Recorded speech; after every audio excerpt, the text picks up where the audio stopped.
So today we're going to be talking about Toronto's vibrant hidden neighborhood, Kensington Market. We're going to be going over 5 different stories about the market and some historical facts about it.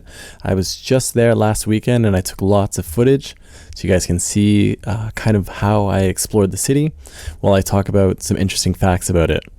Toronto has a famous area called the Kensington Market, and while it looks like a hipster's paradise filled with cafes and vintage clothing shops, there's actually a little more to it. So today I'm going to find out what it is. All right, so I'm about to go to the Kensington Market. I'm going to bring a fellow YouTuber here. It's Keita. You remember him from the last video? Say hello. All right, let's get into it.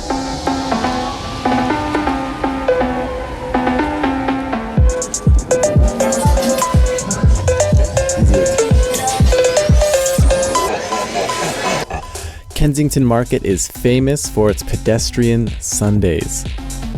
This started back in 2003, where the streets are closed for cars and pedestrians take over. The event was launched in 2003 and became a beloved tradition, filled with live music, street performers, and vendors taking over the streets on the last Sunday of every month from May to October.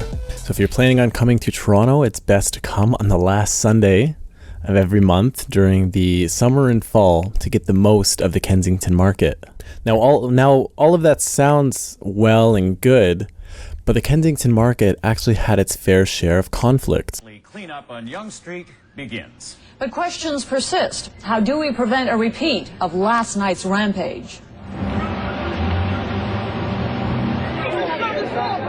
In the 1980s, there was tension between the police and the Caribbean community in the neighborhood, which led to a series of protests and clashes between the police and the residents.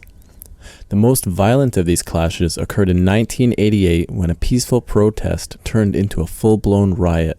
The Caribbean community plays a huge part of Toronto and especially that area, so this is not surprising to see.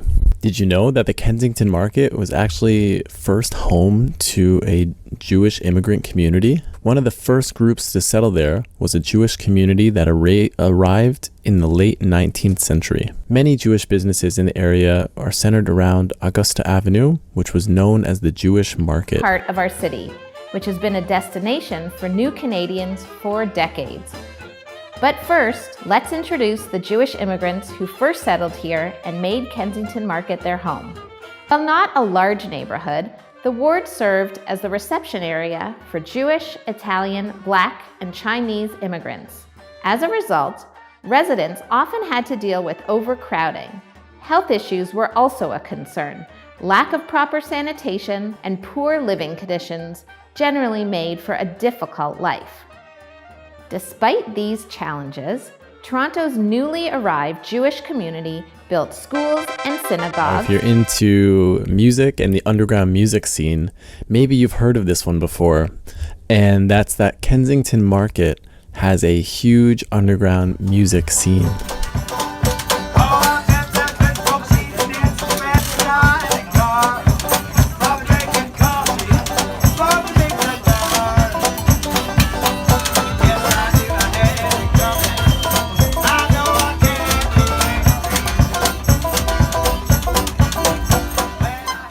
In the 1970s, a group of artists and activists began using the basements of the Kensington Market as an underground art and music scene. The Kensington Market Underground, or KMU, was a hub for experimental music, theater, and visual art. It helped shape the cultural landscape of Toronto in the 70s and 80s. Have you heard of that one before? Leave a comment and let me know if you've ever even heard of the underground music scene in Toronto, as Toronto is actually famous for underground EDM music, and the Kensington Market is a part of that.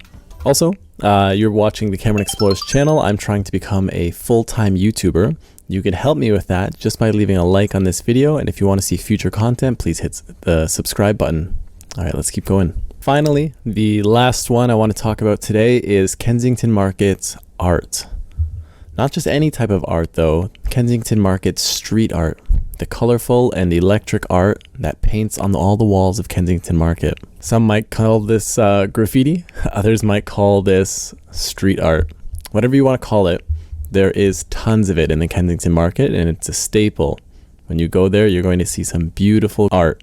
Some famous street artists that work in the Kensington Market include Uber 5000, Poser, and Birdo. And actually, the Kensington Market art is always changing. There's always new additions being added. So you can go every month and try and find something new, because there's going to be new selections, new art, new things to look at every single time you're there. And there you have it, 5 fascinating stories about the Kensington Market. If you're ever in Toronto, you definitely want to check out this vibrant neighborhood.